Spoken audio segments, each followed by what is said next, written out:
Hello everyone, welcome again to Andrew DIY. This is a follow-up video to a video I did 4 years ago that's still going strong. I'm helping a lot of you at 3 in the morning and you just want the chirping to stop. I talked to you about cleaning off the sensor, and doing that will a lot of times solve the problem.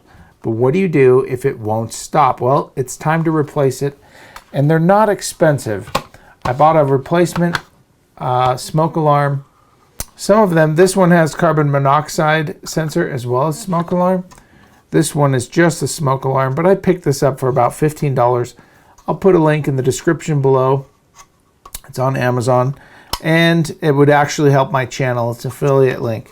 But when you buy it, your replacement, you just want to make sure that it's got the same connectors if they're networked. Some smoke alarms are not networked, mine are. So if one goes off in the basement, they'll all go off in the whole house.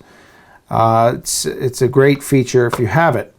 But I just bought the same model with the slight variation of not having carbon monoxide filter. This will go in a room that doesn't have a furnace in. This will go upstairs. So it also comes with a brand new 9-volt. Isn't that nice?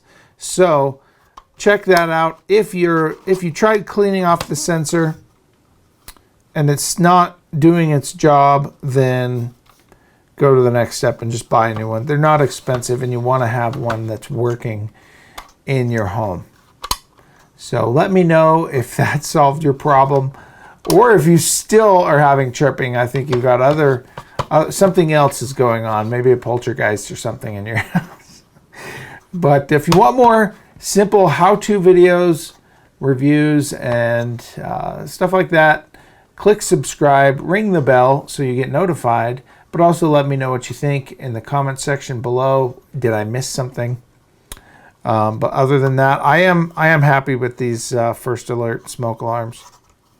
I haven't had any problems with the rest of them in my house. I have several. I just had one that was chirping. So anyway, thanks for watching. I hope that helps so you can get back to sleep. Thanks. Have a good night.